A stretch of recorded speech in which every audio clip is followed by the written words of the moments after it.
संस्कृत मित्राणि नमो नमः। मैं पूर्णिमा शर्मा आज कक्षा अष्टम की संस्कृत दीपकम पुस्तक से तृतीय पाठ 3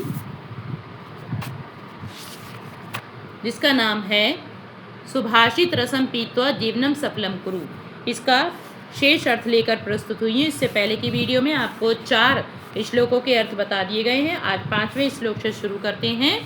अष्टौ गुणा पुरुषं दीपयन्ति प्रज्ञा च कौल्यं च दमः श्रुतं च पराक्रम बहुभाषिता च दानं यथाशक्ति कृतज्ञता च।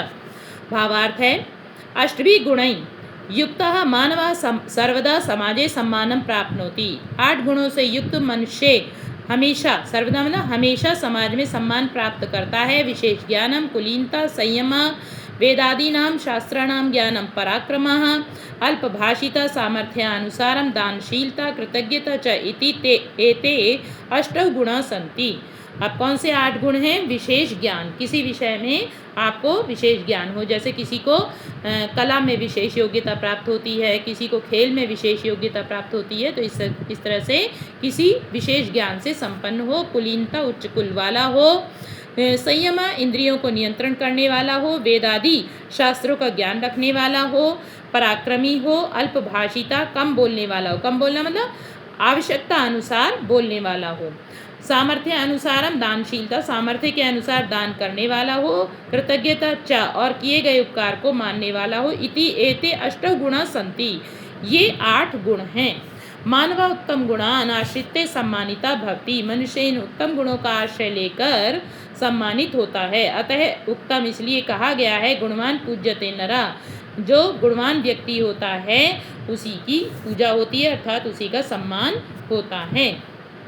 अगला है न स सभा यत्र न सन्ति वृद्धा वृद्धा न ते ये न वदन्ति धर्मं धर्म सा नो यत्र न सत्यम अस्ति सत्यम न तच्छलम अभ्युपैति। भावार्थ है इसका, अस्मिन् संसारे विविधा सभा भवन्ति, इस संसार में अनेक प्रकार की सभाएं होती हैं। देखिए इस पिक्चर में आपको दिखाई दे रहा है सभा हो रही है, मीटिंग हो रही है, जिसे आप इंग्लिश में मीटिंग बोलते हैं। सभासु जन समागमः भवति, और उन सभाओं में क्या होता है? लोगों का मिलना होता है। बहुभाषणम प्रचलति, और अनेक प्रकार की बातें भी होती हैं। तेन साफल्यम न भवति, उनसे कोई सफलता प्राप्त नहीं होती है। वस्तुतः सा एव सभा सफला भवति, तो क्या होता है? वास्तव में वही सभा सफल होती है। यत्र वयो वृद्धा ज्ञान वृद्धा च जनाः भवेयु, जहाँ आयु से, वयो कहते हैं आयु, आयु से वृद्ध और ज्ञान वृद्धा, ज्ञान से वृद्ध अर्थात ज्ञानी लोग होने चाहिए, ज्ञानी लोग वहाँ पर उपस्थित हों। पुनरपि ते ज्ञान वृद्ध धर्म विषये वदेयु, और फिर वे क्या करें? वो ज्ञान आयु से वृद्ध और ज्ञान से वृद्ध ज्ञानी लोग पुनरपि फिर वे ज्ञान अपने ज्ञान को ज्ञानी लोग धर्म के विषय में उन्हें बोलना चाहिए। धर्म संबंधयाम चर्चायाम सत्यम एव वक्तव्यम, यत् सत्यम तथ्य युक्तम भवेत् न तु छलना युक्तम इति। धर्म से युक्त चर्चा में सत्य ही बोलना चाहिए कि सत्य, और वो सत्य कैसा होना चाहिए? सत्य प्रमाण, तथ्य मतलब प्रमाण से युक्त होना चाहिए, ना कि छलना या छल कपट से युक्त होना चाहिए। अर्थात सत्य किसी प्रमाण के आधार पे होना चाहिए, छल कपट नहीं होना चाहिए। अगला है दुर्जनेन समम सख्यम प्रीतिम चापि न कार्येत उष्णो दहति चांगाराः शीताः कृष्णायते करम। भावार्थ है, दुर्जनेन से मैत्री न करनीय, दुष्ट के साथ मित्रता नहीं करनी चाहिए। क्यों नहीं करनी चाहिए? यतो ही दुर्जना विश्वास योग्य न भवति, क्योंकि दुष्ट व्यक्ति विश्वास करने के योग्य नहीं होता है। दुर्जनेन से बंधुता प्रीति न करनीय, दुष्ट के साथ बंधुता यानी भाईचारा और प्रेम नहीं करना चाहिए। यतः तस्य दुर्जनस्य मुखे माधुर्यम परम हृदय कपटता भवति, क्योंकि उस दुष्ट व्यक्ति के मुख पर मधुरता परंतु हृदय में छल कपट होता है। यानी मुख से वो मीठा मीठा बोलता है और हृदय में अपने छल कपट रखता है। अंगारा, इसके लिए उदाहरण दे रहे हैं। अंगारा कहते हैं कोयले, जले हुए तपते हुए कोयले को। अंगारा उष्णा भवति चेत तापेन करम ज्वालयति, जो अंगारा है यानी कोयला है, यदि गर्म होता है तो उसकी ताप से हाथ जल जाता है। कर मतलब हाथ को वो जला देता है। पुनः यदि सा अंगारा शीतला अस्ति, और फिर भी यदि उस अंगारे को यानी कोयले को यदि ठंडा कर दिया जाए, शीतला मतलब ठंडा हो जाता है, तदापि हस्तम मलिनम करोति, फिर भी वह हाथ को काला ही कर देता है। मलिन मतलब गंदा यानी काला कर देता है।